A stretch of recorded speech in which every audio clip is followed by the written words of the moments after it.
Welcome back to They Did What? Your source for the internet's craziest, most entertaining stories, where I go over them, analyze them, and most certainly make fun of them. Today, be covering part 3 to the story, which is titled, Wife Gets the Boot After Husband Goes Scorched Earth Upon Finding 15,000 Texts Between Her and Her Lover. And guys, this is the conclusion of the long story. Where we left off yesterday, our guy in part 2 was getting into his history with her. Obviously, how they met and all that, how he very foolishly gave up a career at going to medical school, become a doctor for her, which is crazy. But he obviously has had a good career as a nurse, and that's great and all, but still, mistakes were made, and also other things going on. And how also he was having relations with her, which was a terrible idea, and all the drama there. But our guy's on the path to divorce. And here we are with the conclusion about finishing up that initial update he did, as well as other updates. This whole story goes from, I think, August 2020 until primarily, I think, October 2020, and then a minor update a couple of years later. So continuing on where he left off, he says here, on Wednesday, D-Day +6, I woke up and she was curled up next to me. She is relentless. Weren't they in separate rooms at this point?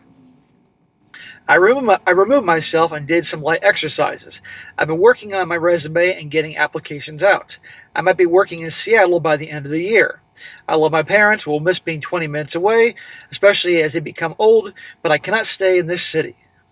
I remember in part 2, he said he's moving far away, getting the hell out of there. I don't blame him. A fresh start. The thought of running into her, my ex, after this is over is not something I want to entertain. I want to be free and have no reminders of my sense of loss and my lifetime of compromise. Well, he's in his 40s. He still has plenty of life to live, and he can have a fresh start. I just, no offense to the Seattle guys out there, but I would not be choosing that city knowing what I know and have heard and read about that city. I'd pick maybe down in Florida. That'd be a good place. It was a pretty crappy day, and it rained off and on for most of it. I met up with my best friend and gave him the rundown over an early dinner. We decided not to drink. My attorney said that me moving away will not affect the outcome of the financials. I'm going to live off my PTO until the end of October and use half of our liquid savings to relocate and settle. I feel empty and I'm trying to laugh at his funny jokes, but it's an effort. I keep finding myself in a deep emptiness that has such a powerful pull. I never thought about ending my own life, but for the past few days and nights, I've had daydreams of what it would be like if I wasn't here. I am going to tell my therapist tomorrow.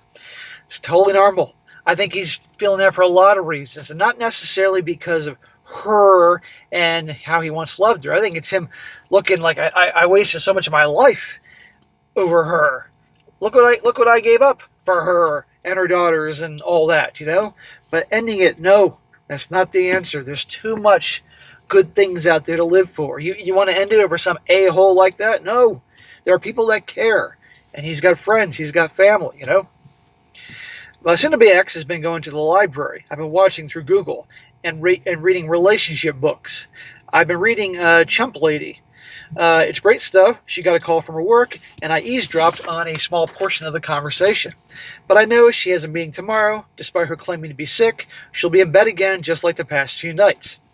Remember, he ratted her out to her employer about what she and her guy's been doing and sending information about patient stuff, all sorts of crap they shouldn't be doing, and she's in deep crap. I'm so conflicted. I just want to feel something, but I feel so little but hate and resentment for her, and the only SCX I want is sadistic. I'll admit that during the abuse of SCX we had on Monday, I felt almost a runner's high. But there was a crash, and the next day I was angry at myself. I'm doubting myself a small amount in regards to not to wanting her back. I know she effed up huge, but I don't know if I can forget it or forgive it. I'm a tangled mess. I told the ground rules with my phone recording in regards to the SCX. Even though you should be sleeping with her, and there's a whole lot of problems that could cause, at least he recorded saying, basically, where she's giving consent and all that type of thing. But imagine that. I told her that I did not indicate reconciliation or some covert signal that I wanted her. I told her this is probably hysterical bonding and not healthy. I told her I was not going to be gentle nor care about her feelings or needs during it. She was all teary-eyed and nodded understandingly. She quietly said that she deserved it. She then rolled over and got on all four. Okay, round two, get out the lube. And oh yeah, smack, stop sleeping with her. It's a terrible idea. My knowledge, some states or courts may look at that like, okay, well, it looks like you're getting back together, reconciling, could screw things up. I don't think his lawyer would approve of this. Well, on Thursday, D-Day +7, I woke up with her spooning me. I laid there for a while and heard her breathing change pattern. I could feel her looking at me, and I asked with my back turned what her meeting was going to be about. She said it was an HR rep, and it was probably going to be bad. I said, yep. She asked what she could do to make it right or equal again, and I said nothing. She offered an open marriage on my end. Oh, for God's sakes. You notice, like, the level of desperation is getting more and more and more. First, she's taking it up the caboose to make him happy twice. Now she's offering an open marriage. This is desperation. Obviously, she doesn't care about him and sees SCX as no big deal. She's offering the open marriage thing. No, it's not going to work. She would not pursue anyone. Bullshit. But I could. I laughed and said, no, I don't trust her. She said that was fair. We had this conversation with my back to her. It was easier than looking at her. I got mad. I get mad when I see her face. I asked what I did in the marriage that made her so happy, and she did this. She said I was beyond great, and I laughed again. Well, obviously that doesn't matter. She said it was an adventure. She lived off the rush. She didn't realize it until it was way too late, and that if she got caught or something went wrong, everyone would be hurt. She said it was a huge relief and uncomfortable pain when I confronted her. I know she said it was a big rush, the whole thing, and I'm willing to bet you the biggest rush wasn't the actual physical acts of getting it on. I think it was more the excitement and the unpredictability of that guy chasing her and the high of the attention and validation. I really do think that was a significant part of it. I got up and made some breakfast. I went to my therapist and told him my plan with work and already had responses to my applications. I told him everything about my soon-to-be ex and the SCX. We discussed my thoughts of ending myself and talked about the process involved with them. Again, he wasn't judging, he just wanted me to not get confused, or if I did not understand, to stop and process. It was only an hour session, and I felt that weird calm again. Like nothing matters for now, everything just is. When I got home, my wife was sitting in the living room. She told me that she was fired for breach of protocol with client information and violation of the data security protocols.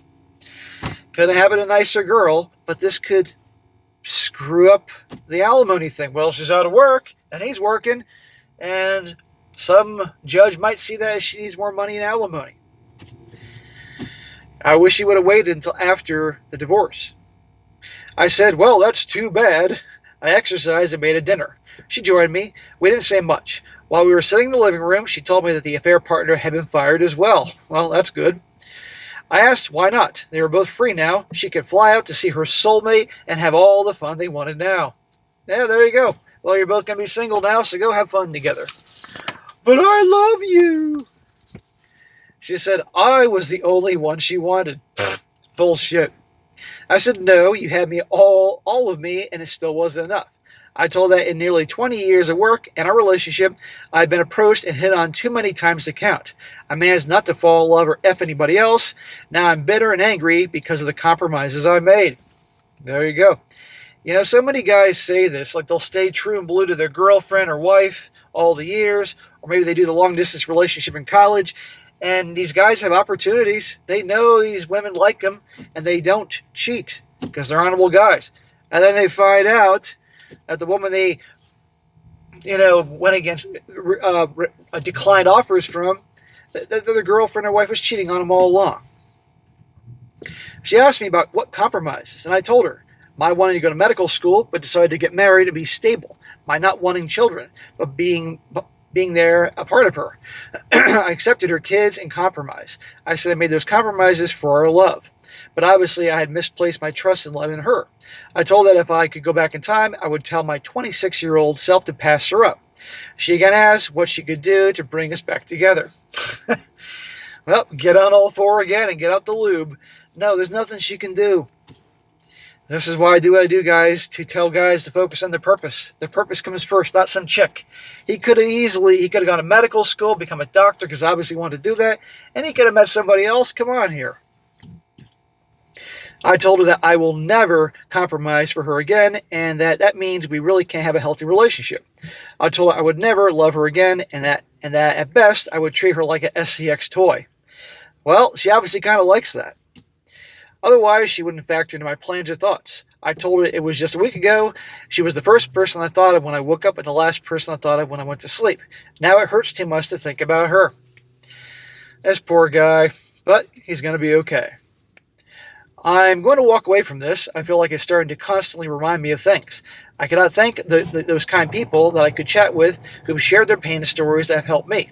This has been, on a whole, a good thing for me to do, but I keep replaying things and feelings I'd rather just walk away from. I remain confused about what I want to do. I don't know if I'll ever be 100% about anything with her ever again. I have bi-weekly appointments for the next 4 weeks with my therapist. I think that's a good idea. Seriously, on multiple fronts. I don't know what the therapist is saying about him having a roll in the hay with her. Okay, now on to his other update. And this was 5 weeks after what we just heard, in October 2020. He says, sorry, good people, my inner Hemingway is not back. I'm afraid this isn't going to be nearly as long or visceral as my beginning or this beautiful disaster. It's been an interesting 5 weeks. I've discovered more. Oh, discovered more about her dirty deeds? Imagine that. Imagine that he wasn't given all the full story early on, hence the term trickle truth. I moved out about 3 days after my last update. Soon-to-be-ex constantly texts and leaves notes on my apartment door and car. What? Stalker. Restraining order. I told my lawyer, who offered to write her a stern cease and desist letter. I'm contemplating it. My therapist has complimented me on my progress and is confident I can manage the anger, despair, and depression I initially felt, and I do agree. My soon-to-be-ex and I had SCX one last time. Smack! Gee, we can all speculate what that was like. Before I moved out, I told her, again under no uncertain terms, it meant nothing and would not make me change my mind about reconciliation. She said she understood, but with constant attempts to communicate, I'm not convinced. Bullshit.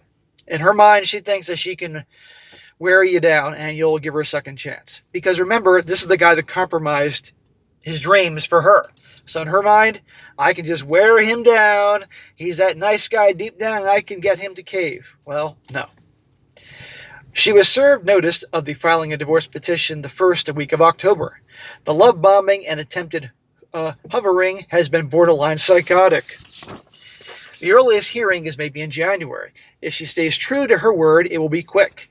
If she wants to fight, fine. She got another job about a week after she was fired. It goes to show you it's who you know. Well, at least that hopefully will help him in the divorce process.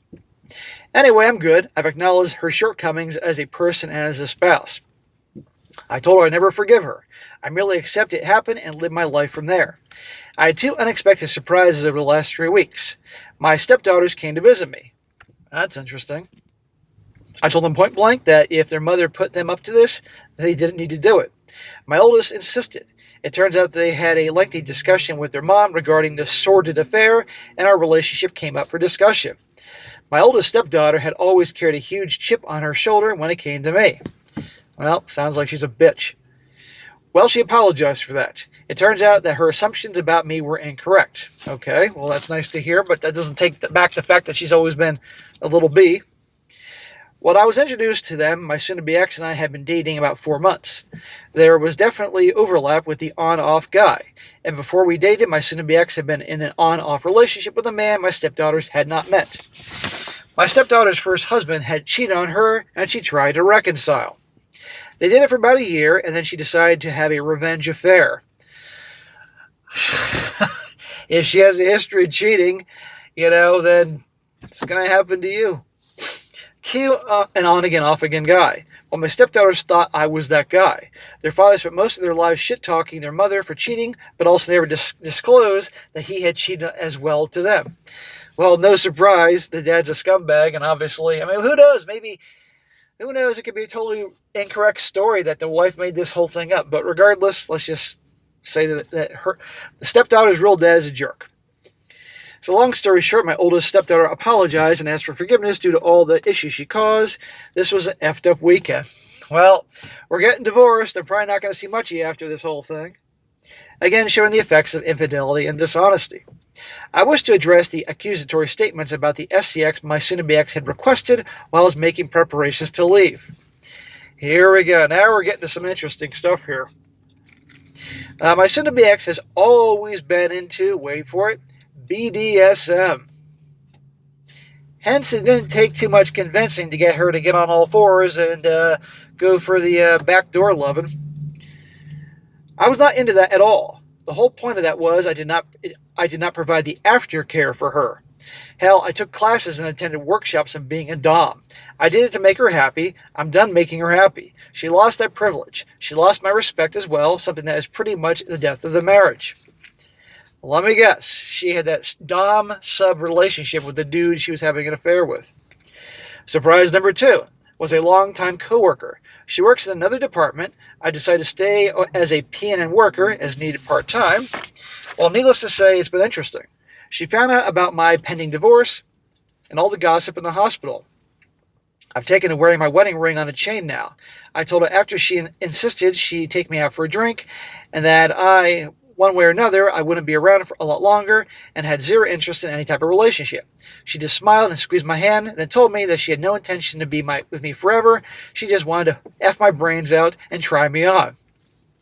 This is a coworker of his? Okay. Well, don't do it with a coworker. She's been spending the night a couple times a week, and it's been something I've enjoyed. Okay, smack, don't do a coworker, but regardless.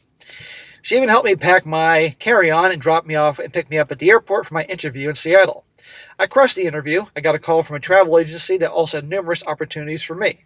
I kind of liked the option of the travel gig and just crashing at my parents between contracts. I'm not certain of what I'll do. It's oddly terrifying to not be responsible for another person and be this liberated basically instantly. Dude, you've earned it. But I'm wondering about this travel agency thing. I thought he was a male nurse, unless they're shipping him to different places temporarily. I don't, fuck if I know. My lawyer said that there is no alimony nor spousal support. Hey, now we're talking. She also said that it's a no-fault state, so infidelity doesn't affect the actual divorce. Shocker. However, infidelity with proof does affect the division of assets. She said it might even swing up to 70-30 in my favor. The sale of the house is inevitable. I asked the realtor to run comps, and it will be a substantial amount of money. Not enough to justify 17 years down the drain, but I'm contemplating a 3-month European tour. You know what? After everything he's been through, I think the guy could use definitely a long vacation to process everything. Yeah. I'm feeling again, and it's fairly positive. I'm not in the best of places, but definitely not as bad as I could be. Good. It will get easier and better over time. But you ain't going to be totally fixed. You'll never be totally fixed, but it will get better. Thank you all Redditors out there. Some of y'all chats were amazing, coupled with my therapy. This is my last update. I'm going to be back to lurking anonymously. I hope I'll never have to post again. Well, that wasn't his last update. Next update. July 3rd, 2021, 9 months later. He says, I'm the Dyson fan guy. I had to delete that account because I kind of got internet famous thanks to YouTube, and it sort of got a little close to home. Plus, the little thousands of messages and chat requests were too much to process. Well, when you put your story in Reddit, people are going to obviously use it, and it's a well-known fact. But he is famous because this is quite the story. When does the timer reset on your own relationship clock to begin again after a traumatic ending of a lifelong commitment? I read lots of articles and relationship blogs, and the time span is incredibly variable, from 6 months to 6 years. I know fundamentally I'm not the damaged one. Damage was done to me. I've engaged briefly in therapy to mitigate the initial trauma, and I feel it was essential in my rapid return to normal. Here come the sirens. It's been a while. I've engaged in the drawn-out divorce my soon-to-be ex promised she wouldn't provide. I'm doing phenomenally well. To get to the point, I met a Redditette, and she had a similar issue within her marriage. We hit it off and begun the process of building a long-term relationship. We are going on 5 months strong. Holy crap. Well, that's nice. He met a gal that they have a common story together, but this is what, 9 months later, or what the fuck did he say? This is 9 months after the whole D-Day thing. So after 4 months of them splitting up, he's already in a relationship. That's too soon. I mean, if this is helping him heal, but seriously. One thing this entire fiasco has enlightened me to is that life is too short to wait. If there's someone that is good and good for you, engage in them. Give them your all, give them your best. It makes you a better person. Even if it doesn't work out, you are better for not holding back. I understand his point of view on that, but again, he's rushing into things. And look what happened the last time he gave his all. I certainly hope his give his all here doesn't mean compromising things and him then regretting doing what he did. And remember, when a man rushes into a relationship, it communicates to the girl that he doesn't have a whole lot, I want to say going for him, but it seems like he's really, really into her. And instantly, she has power. You want a girl to work to get you. People appreciate more things they got to work towards, I hope he doesn't make the same mistake twice. I feel good, not just in the relationship, but within myself and my life. Granted, there isn't a day that goes by that I don't think about my marriage and all the issues along with the trauma of infidelity. To me, this will be an occurrence for the foreseeable future, until one day it is not. I have insecurities, so does she, who doesn't, and we respect them and help one another when they are interfering with our thinking and feeling. Right now, I'm lying on the couch with her, discussing our plans this weekend. We are watching the cats play fight, and I just made her an iced coffee. It's the most comfortable and welcoming interaction I can recall in a long time. It just feels right and good. I guess that this is as much of an update as a request for advice or a consensus. Well, maybe this is just the chick he gets involved with to help him get through this stage, and probably the same thing for her. And who knows what his future may be.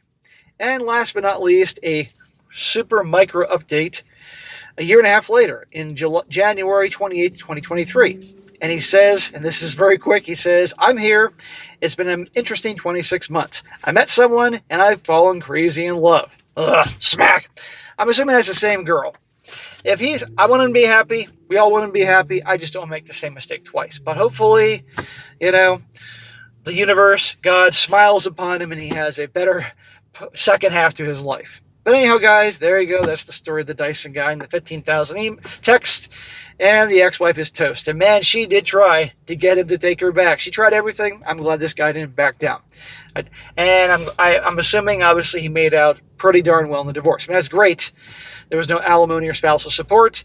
And it's also great that it seemed like he was getting the bulk of the assets. Thank God for that. But anyhow, guys, there you go. Good story. All right, guys, that's it for today. Be sure to comment down below. Let me know what you think about this. And be sure to like the video, share it with your friends, and subscribe. I'll catch you next time.